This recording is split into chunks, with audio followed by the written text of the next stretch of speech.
mencintai mantan dengan cinta yang sejati. Dia merasakannya, bahkan juga sampai terbayang-bayang kita terus. Bismillahirrahmanirrahim. Assalamualaikum warahmatullahi wabarakatuh.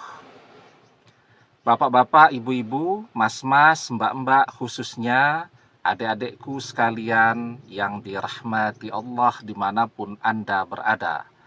Kembali di IIP Channel bersama saya IIP Wijayanto. Kali ini kita akan membahas tema yang mantan rasakan ketika dia adalah cinta sejatimu. Nah, diam-diam kita masih teruskan mencintai mantan, betul tidak? Ya, pertanyaannya, apakah mantan juga merasakan dampak dari rasa cinta kita itu? Ataukah dia betul-betul sudah melupakan kita? Sekarang apa yang dilakukan oleh orang yang diam-diam masih mencintai atau mencintai dengan cinta yang sejati? Yang pertama, dia akan terus membayangkan orang yang ia cintai. Karena mau tidak mau tuh, namanya cinta pasti kangen.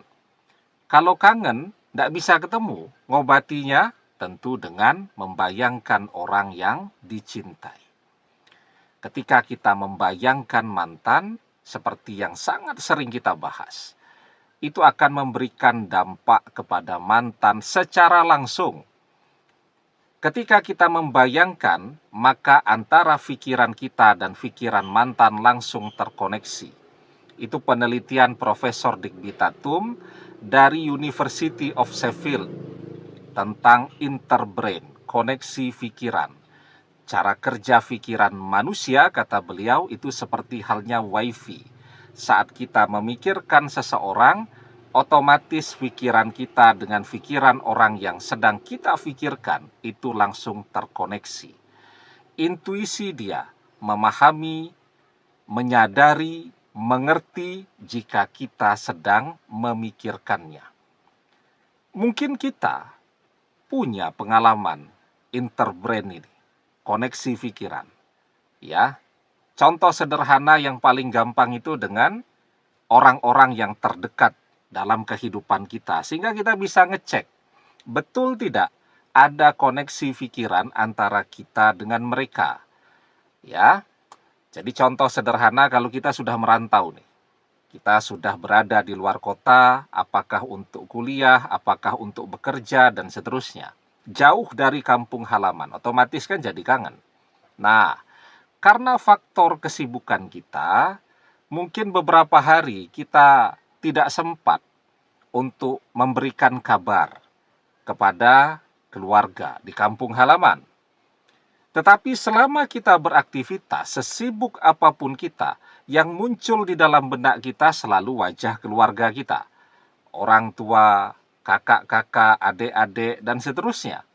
Ya, kenapa bisa terjadi demikian? Karena mereka sedang memikirkan kita. Kenapa kita tidak kunjung memberikan kabar? Mereka khawatir.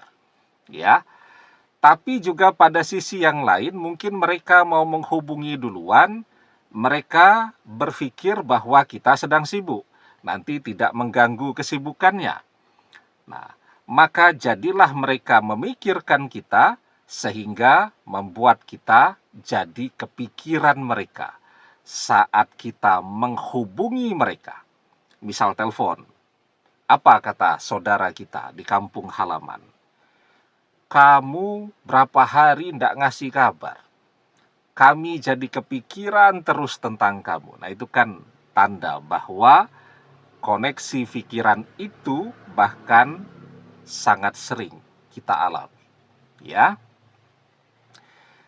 itu yang pertama. Orang kangen pasti akan membayangkan, menghayalkan, berangan-angan tentang orang yang dia kangeni. Kenapa dia kangen? Karena dia cinta. Semakin besar cintanya, semakin besar pula rasa kangen itu. semakin sering dia memikirkan orang yang dia cintai, semakin besar pula dampak yang dirasakan oleh orang yang dia kangeni itu tadi. Ya, itu yang pertama. Yang kedua, ketika kita mencintai dengan cinta yang sejati, maka kita masih terus berharap akan terjadi keajaiban agar dia kembali. Ya, apa yang kemudian kita lakukan saat kita tidak bisa berkomunikasi lagi dengan dia? Kita akan berdoa. Kita meminta kepada Allah agar kita menjadi satu-satunya jodoh dia. Nah, itu doa yang paling keren itu. Tanpa kita sadari, doa kita itu mengunci jodoh dia. Karena apa? Doa kita agar kita jadi satu-satunya jodoh untuk dia. Allah kabulkan doa kita, maka dia kembali. Dan kita akan menjadi satu-satunya jodoh dia selama dia berada di dunia fana ini. Ya. Dan doa itu sesuatu yang amat sangat penting di sisi Allah.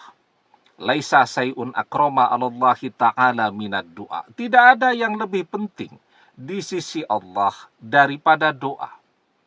Sehingga ketika orang masih mau berdoa, keajaiban akan terjadi. Kalaupun kita ditakdirkan tidak berjodoh dengan mantan sekalipun, kita mau minta kepada Allah, ya Allah, jadikan dia sebagai jodohku, jadikan aku sebagai satu-satunya jodohnya. Allah kabulkan, takdir akan berubah. Dari tidak berjodoh menjadi berjodoh, karena satu-satunya yang bisa mengubah takdir adalah doa. La yaruddul qada'a illa doa. Tidak ada yang bisa menolak takdir illa doa, kecuali doa. Nah, maka saat kita berdoa, lagi-lagi kita memikirkan mantan, ya, akan terjadi koneksi pikiran kembali antara kita dengan mantan. Cuman bedanya, kalau kita kangen, waktu kita memikirkannya random, acak, ya. Sementara kalau kita berdoa, biasanya kita berdoa dan waktu yang paling mustajab kan selesai mengerjakan sholat fardu. Nah, ketika kita sholat, kita tidak boleh membayangkan yang duniawi. Maka ketika pikiran kita mulai kemana-mana, kita harus kembali fokus kepada bacaan sholat kita. Selesai sholat, kita berdoa. Di situ, apa yang menjadi keinginan kita munculkan di dalam pikiran kita. Karena sesungguhnya apa yang kita pikirkan, itu adalah doa. Dan itu doa yang terkuat karena kita gambarkan dengan detil. Idza tamanna ahadukum falyaksir fa innama yas'alu rabbahu azza wa jalla. Ketika salah seorang di antara kalian berangan-angan, maka perbanyaklah, karena sesungguhnya dia sedang meminta kepada Rabb-nya, Allah azza wa jalla. Ya. Jadi pertanyaannya tadi, ketika kita mencintai mantan dengan cinta yang sejati, apakah dia merasakan? Dia merasakannya, bahkan juga sampai terbayang-bayang kita terus. Demikian, semoga bermanfaat. Wallahu a'lam bissawab, billahi taufik wal hidayah. Assalamualaikum warahmatullahi wabarakatuh.